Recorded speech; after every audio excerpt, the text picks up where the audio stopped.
नमस्कार दोस्तों, दुनिया की सबसे बड़ी कॉफी हाउस कंपनी स्टारबक्स इसने अपने कॉफी के टेस्ट से पूरी दुनिया में अपनी जगह बनाई है। क्या आप भी कॉफी के शौकीन हैं? अगर नहीं भी है तो मैं यकीन से कह सकता हूं कि इस पूरी वीडियो को देखने के बाद आप एक कॉफी तो जरूर ही ट्राई करना चाहेंगे। दोस्तों, स्टारबक्स ने अपने हाई क्वालिटी कॉफी बीन्स और यूनिक एटमॉस्फेयर से एक अलग ही पहचान बना दी है। स्टारबक्स एक अमेरिकन कंपनी जो कि पूरी दुनिया में सबसे बड़ी कॉफी हाउस चेन बन गई है और दुनिया के मोस्ट रिकॉग्नाइज्ड ब्रांड्स में से एक है। प्रेजेंट में स्टारबक्स न केवल अमेरिका में बल्कि पूरी दुनिया में 84 से भी ज्यादा कंट्रीज में 35,000 से भी ज्यादा स्टोर्स मौजूद है। पर आखिर सिएटल के एक मार्केट में शुरू हुआ स्टारबक्स इतना पॉपुलर कैसे बना?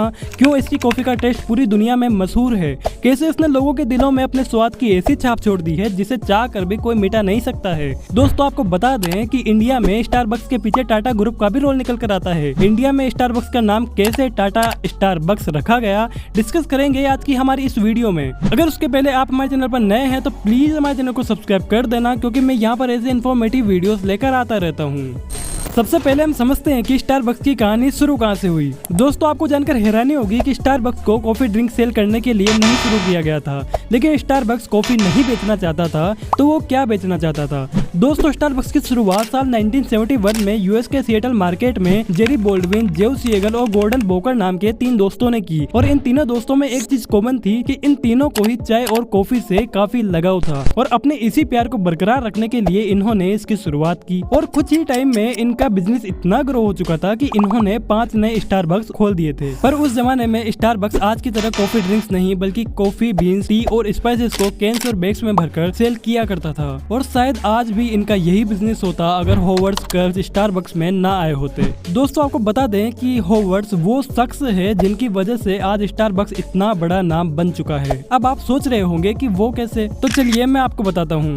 दोस्तों, होवर्ड्स का बचपन कुछ खास नहीं रहा था। जहाँ 12 साल की उम्र में बच्चे खेलने कूदने के अलावा कुछ नहीं करते, वहीं इन्होंने न्यूज़पेपर सेल करना और लोकल कैफेज में काम करना शुरू कर दिया था। और 26 की उम्र में किस्मत उन्हें सन 1984 में स्टारबक्स ले आई। वो स्टारबक्स से इतना प्रभावित हुए कि उन्होंने स्टारबक्स में अपने करियर बनाने का फैसला कर लिया था और 1982 में उन्हें हेड ऑफ मार्केटिंग के रूप में काम पर रखा गया था। स्टारबक्स के लिए काम करते करते सन 1983 में एक बार होवर्ड को काम के सिलसिले में इटली जाना पड़ा और वहाँ उन्होंने देखा कि कॉफी के लिए प्रॉपर कैफे हैं, जहाँ लोग बस कॉफी पीने के लिए ही नहीं बल्कि एक दूसरे से मिलने और बिजनेस मीटिंग्स के लिए भी आया करते हैं। ये देख होवर्ड्स बिल्कुल हैरान रह गए। इस बात से वो इतना इंस्पायर हुए कि उन्होंने स्टारबक्स के ओनर्स के आगे स्टारबक्स कॉफी स्टार्ट करने का प्रस्ताव रखा। लेकिन स्टारबक्स के ओनर्स को ये आइडिया मंजूर नहीं था और उन्होंने बीन्स को सेल करना ही जारी रखा। इसी के चलते सन 1985 में होवर्ड ने स्टारबक्स को छोड़ दिया और अपने कॉफी के प्यार को लोगों तक पहुँचाने के लिए उन्होंने जियोर्नेल नाम का अपना कैफे खोला। और जैसा उन्होंने इटली के शहर में देखा था वैसी ही कामयाबी इनको मिलना शुरू हो गई थी और 1986 में इनका बिजनेस भी सेटल हो गया। 1987 में होवर्ड ने स्टारबक्स को खरीद लिया और इल जियोर्नेल और स्टारबक्स को एक कर दिया और इसे नंबर 1 पर लाने के लिए उन्होंने अग्रेसिव एक्सपेंशन स्ट्रेटजी का भी यूज किया, यानी कि फटाफट नए स्टोर्स खोलना शुरू किया। और 1992 में जब स्टारबक्स पब्लिक कंपनी बनी थी तब यूएस में इसके 165 स्टारबक्स शॉप मौजूद थे। धीरे धीरे यह आंकड़ा बढ़ने लगा और 3 साल में इंटरनेशनली स्टारबक्स का 2000 स्टोर खोला गया। अपनी इस कामयाबी के बाद होवर्ड्स ने अपनी सीईओ की पोजीशन जिम डोनाल्ड के हाथों सौंप दी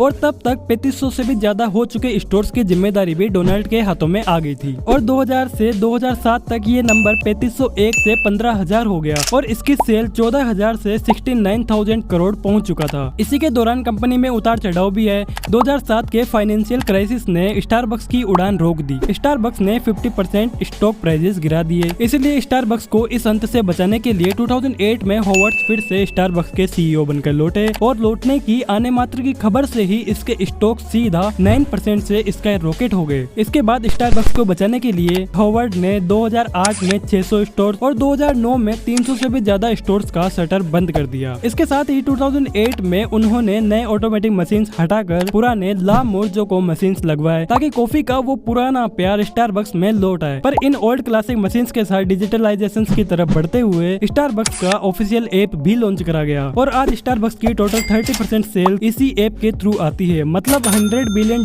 का $30 बिलियन तो स्टारबक्स बैठे बैठे इसी ऐप से कमाती है। और इस तरह हॉवर्ड्स की वजह से स्टारबक्स को दूसरी जिंदगी मिल गई। अगर स्टारबक्स के स्टॉक प्राइसेस की बात करें तो पिछले 9 सालों में इनका स्टॉक 2020 तक 1600% बढ़ गया। दोस्तों आपकी जानकारी के लिए बता दें कि स्टारबक्स ने इंडिया में अपने फर्स्ट स्टोर को 19 अक्टूबर 2012 में मुंबई में खोला था और जब स्टारबक्स को इंडिया में लाया गया तब इसने टाटा ग्रुप के साथ 50-50 पार्टनरशिप में इसे टाटा स्टारबक्स प्राइवेट लिमिटेड नाम से शुरू किया गया और इंडिया में अब तक स्टारबक्स के 250 से भी ज्यादा स्टोर्स अवेलेबल है। दोस्तों हॉवर्ड्स वो इंसान थे जो स्टारबक्स में आए, स्टारबक्स में काम किया और स्टारबक्स को खरीद कर आज उसे $100 बिलियन का बिजनेस भी बना दिया है। और यही नहीं, ये तो इनके स्टोर को 35,000 से 55,000 तक करना चाहते हैं। ये तो हो गई स्टारबक्स की कहानी, लेकिन आप सोच रहे होंगे कि आखिर इस कॉफी में ऐसा क्या खास है कि इसने लोगों के दिलों में इतनी जगह बनाई है। तो चलिए अब आपको बताते हैं। स्टारबक्स अपनी कॉफी में हाई क्वालिटी कॉफी बीन्स का यूज करते हैं जिन्हें सीधा ही कॉफी की खेती करने वाले लोगों से खरीदा जाता है। इसके अलावा आपको स्टारबक्स का माहौल कंफर्टेबल और वेलकमिंग प्रोवाइड किया जाता है और इसकी कस्टमर सर्विस ने लोगों का दिल जीत लिया है। इसके साथ ही आपको स्टारबक्स में कॉफी की ढेरों वैरायटी के साथ साथ स्नैक्स और बेकरी आइटम्स भी मिल जाते हैं जिनको आप जरूर ही ट्राई करना पसंद करेंगे।